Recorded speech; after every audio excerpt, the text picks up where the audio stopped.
Baik, kita masuk pada pendahuluan. Analisis strategik dan manajemen biaya strategik sangat penting dalam bisnis karena dengan menerapkan hal ini, kita dapat mengambil keputusan-keputusan yang tepat dan melalui strategi ini, kita dapat mencari solusi atau memecahkan masalah yang dihadapi oleh sebuah bisnis.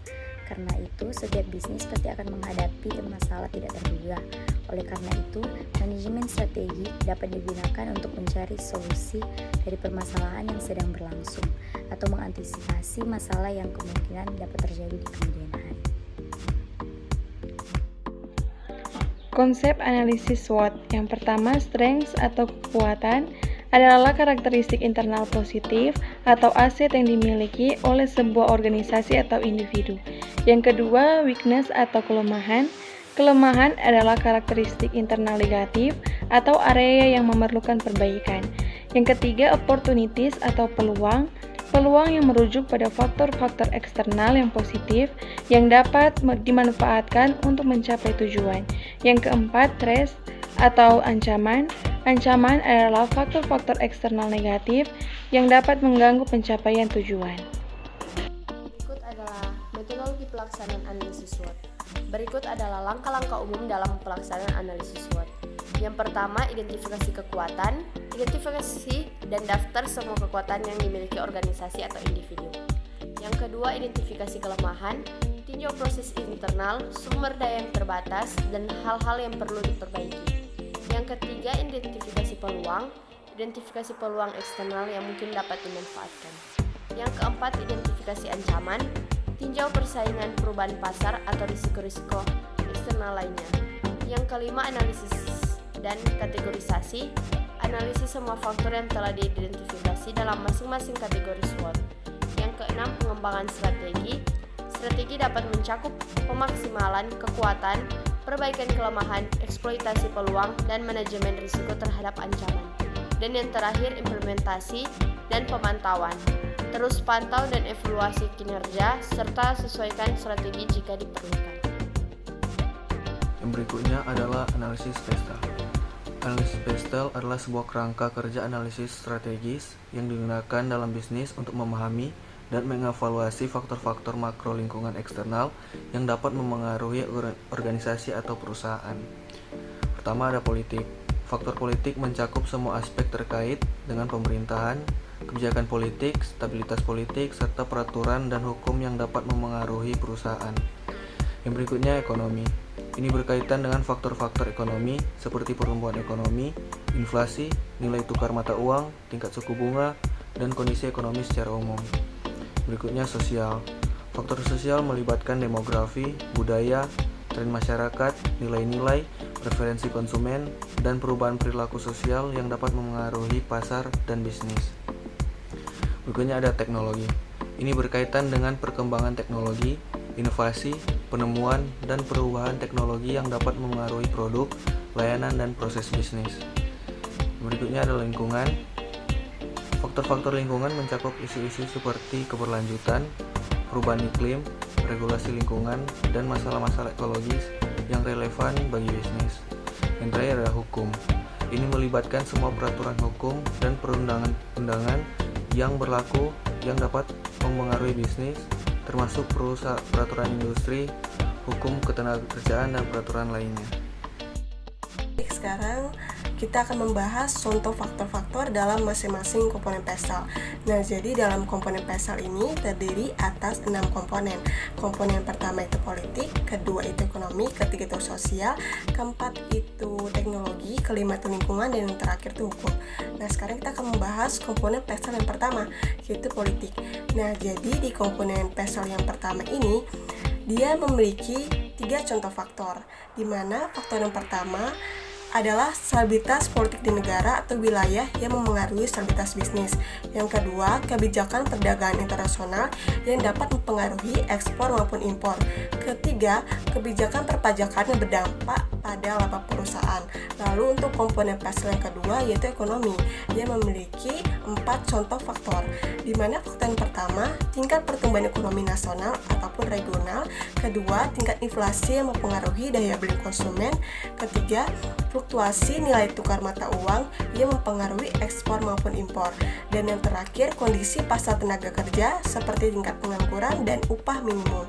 Lalu untuk komponen pasal yang ketiga yaitu sosial.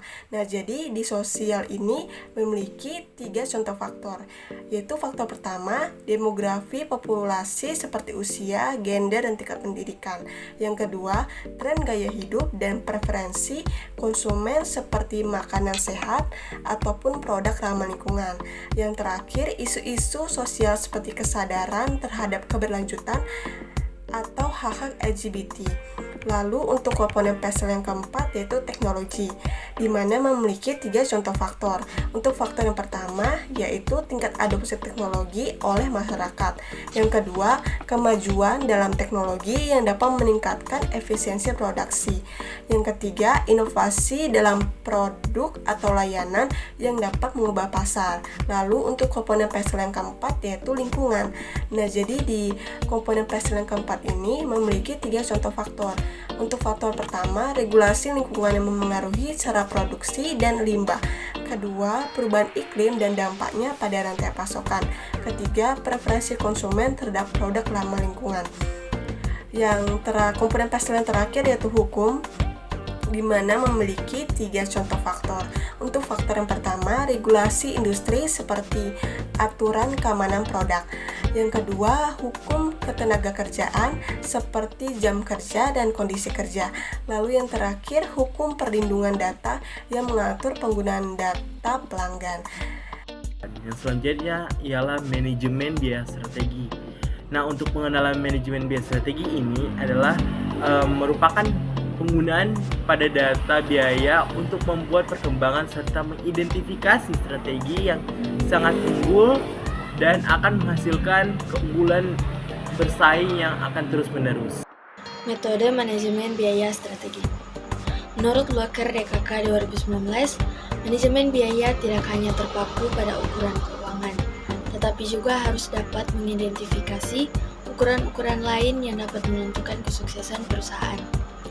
Tahap-tahap pengembangan sistem manajemen biaya menurut Robert Kaplan digambarkan sebagai berikut. Tahap yang pertama, sistem manajemen biaya adalah sistem pelaporan transaksi yang paling mendasar. Tahap yang kedua, pada pengembangan tahap kedua ini, sistem manajemen biaya berfokus pada pelaporan keuangan untuk pihak eksternal. Tahap ketiga, sistem manajemen biaya mulai menelusuri data operasional yang utama dan mengembangkannya menjadi informasi biaya yang lebih akurat dan relevan untuk mengambil keputusan. Informasi manajemen biaya ini sudah mulai berkembang. Dan tahap yang keempat, informasi manajemen biaya yang relevan secara strategis merupakan bagian integral dari sistem. Selanjutnya, teknik manajemen biaya seperti analisis value chain. Pertama, mengidentifikasikan aktivitas value chain perusahaan, mengidentifikasikan aktivitas value chain yang harus dilakukan oleh perusahaan dalam proses desain, pemanufakturan, dan pelayanan kepada pelanggan. Beberapa perusahaan mungkin terlibat dalam aktivitas tunggal atau sebagian dari aktivitas tunggal. Kedua, mengidentifikasikan cost driver pada setiap aktivitas nilai, yakni faktor yang mengubah jumlah biaya total. Ketiga, mengembangkan keunggulan kompetitif dengan mengurangi biaya dan pengelolaan nilai. Selanjutnya, studi kasus, analisis manajemen strategik perusahaan, waralaba pada masa pandemi COVID-19, studi kasus pada KFC, hasil penelitian dari Sukma Sofian Ardiansyah 2021. Berikut ini analisis SWOT perusahaan waralaba KFC. Yang pertama, Strange, merek global kedua terbaik di industri makanan cepat saji, disukai oleh banyak kalangan masyarakat, pelayanan yang cepat dan ramah. Selanjutnya, Witness, pemasok yang tidak dapat dipercaya, menu makanan yang tidak sehat, dan harga yang kurang terjangkau bagi kalangan masyarakat bawah. Selanjutnya, Opportunities, peningkatan permintaan untuk makanan sehat, layanan pesan antar, dan memperkenalkan produk baru yang hanya ayam kampung. Selanjutnya, pasar makanan cepat saji di negara maju, kecenderungan akan tren makanan sehat, dan banyak pesaing lain yang menciptakan jenis makanan cepat saji lain seperti burger, pizza, dan lain-lain. Berdasarkan pada pembahasan di atas, maka dapat ditarik kesimpulan, yaitu perusahaan waralaba KFC dinilai sudah cukup baik dalam menerapkan manajemen strategi pada perusahaan KFC. Hal ini dapat dilihat dari besarnya skor kekuatan daripada kelemahan perusahaan serta lebih besar skor peluang daripada ancaman. Serta perusahaan KFC memiliki peluang yang lebih besar daripada kekuatan. Hal tersebut menunjukkan bahwasannya perusahaan dalam kondisi stabil. Selain itu, manajemen perusahaan KFC dalam menghadapi persaingan bisnis dinilai cukup baik. Hal tersebut dilakukan dengan meningkatkan kekuatan dan juga peluang yang dimiliki perusahaan, serta meminimalisir kelemahan dan ancaman yang dimiliki perusahaan. Kesimpulan, analisis strategik dan manajemen biaya strategik memiliki tujuan utama untuk membimbing perusahaan dalam mencapai tujuan jangka panjang, beradaptasi terhadap persaingan, meningkatkan efektivitas dan efisiensi operasional, menerapkan serta mengevaluasi strategi dengan baik, menciptakan inovasi produk dan layanan, dan memahami faktor-faktor SWOT serta lingkungan eksternal. Analisis SWOT melibatkan identifikasi kekuatan, kelemahan, peluang, dan ancaman perusahaan, diikuti oleh analisis, kategorisasi, pengembangan strategi, implementasi, dan pemantauan. Analisis PESTEL membantu dalam pemahaman faktor-faktor makro lingkungan eksternal yang mempengaruhi organisasi, termasuk politik, ekonomi, sosial, teknologi, lingkungan, dan hukum. Manajemen biaya strategik mendukung pencapaian strategi bisnis dengan menemukan sumber pendanaan yang tepat, membuat laporan penganggaran, mengelola struktur modal, dan mengelola kerja. Metode manajemen biaya strategi melibatkan identifikasi biaya yang relevan dan penerapan teknik seperti analisis value chain. Dengan pendekatan ini, perusahaan dapat meningkatkan daya saing dan efisiensi operasionalnya.